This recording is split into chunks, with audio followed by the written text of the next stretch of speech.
Simple word for Thayyiban is bersih.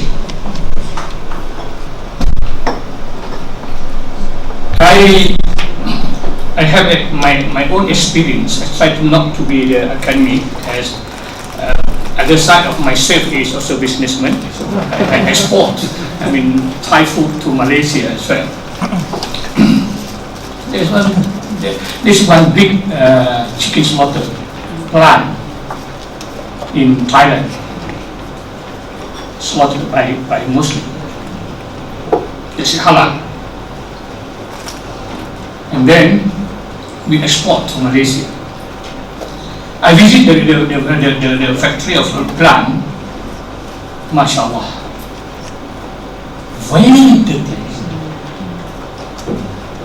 Tetapi kita sanggup makan sebab halal sudah halal. Itu Pakcik Malik sudah sembelih. That has happened in this region, It's not only in Thailand, but also in Malaysia and understand also in Indonesia. Di Malaysia, in the big plant also the Puchong, so Dr. Iwan may know it. I visit by that time till 2012.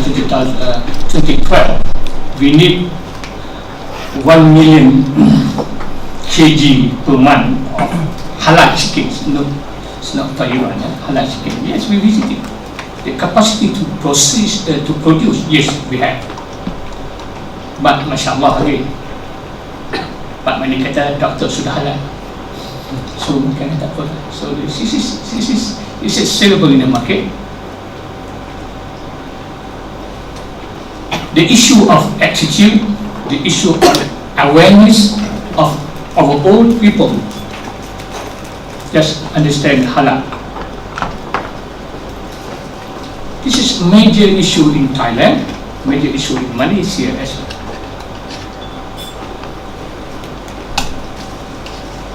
We can imagine kalau negara macam Malaysia not include Thayyiban in the halal certification. Halal and Thayyiban certification. That is what we try to bring in to this meeting as well. So what happened in Thailand? We have over 120,000 products, halal products from Thailand. They export to other countries around the world. But no even one product yang Thayyiban. Then science is owned by non-Muslim. That product. Just bring in the one Muslim to my factory, Thai Chinese, and then I sembelih ayam atau lembu, and then that's all. And then I bring the people from the Islamic Center for Halal certification, and then eat halal. At that time, the representative from the center visit the factory.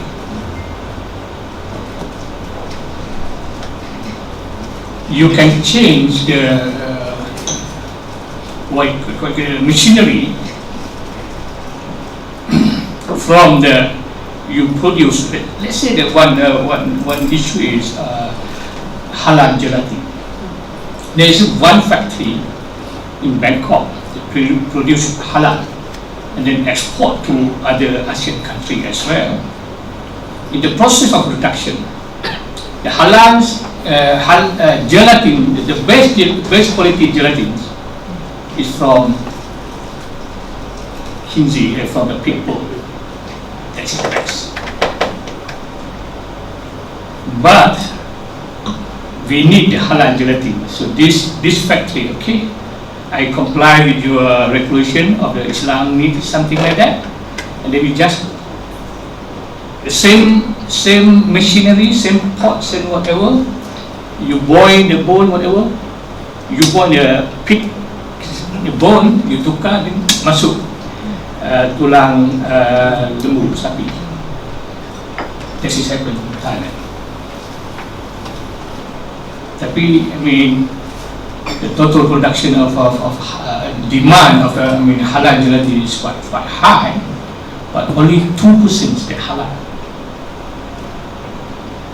This happened. Kita kata sudah halal tak? Then halal. This is the issue in Thailand is halal masa pegawai datang.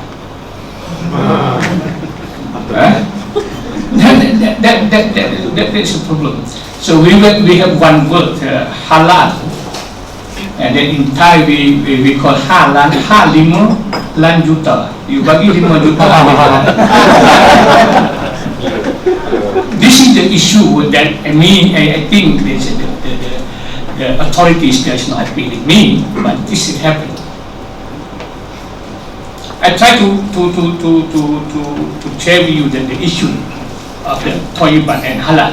So when I talk to one professor from Prince Songkla University, so what is the issue on the Thayyiban? Hey doc, Halal first. Isu halal belum selesai di Thailand. If you look at the company CP who produce the chicken to the world, you can imagine they use like a big machine to slaughter. So I sit here, ayam hidup, pass message, slot. I don't know this is that is happening. But CP can claim the halal certificate from the authority from Thailand. Then the same story in Malaysia. When we try to talk about now we move from halal to food security, food safety, but issue Thayyiban is questioning. It's questioning. The previous government during Abdullah Badawi tried to bring this issue, halal Thayyiban concept. That's where I start to look at the Thayyiban in my country. That says, hey, we need to do something. But unfortunately, that Abdullah Badawi stepped down and all his initiative stopped. There's nothing. But there is somebody trying to continue the word Thayyiban. But I think when I met Dr. Rika, Dr. Saroja in China again, I tell you, this is a great idea, this is a good idea, this is an opportunity that we need to bring back to the table and then see how that we can work together on this.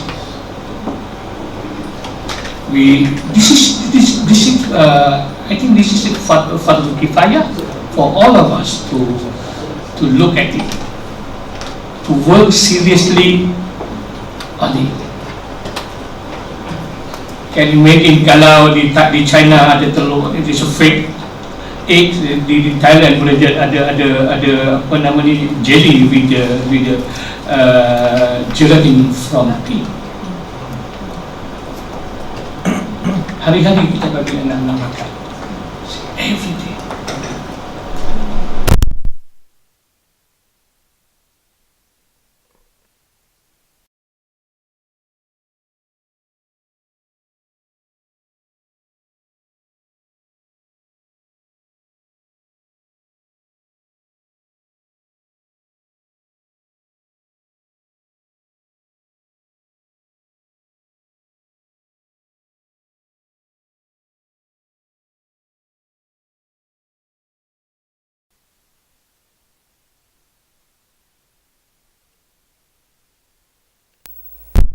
Next year, 2020, is Olympic.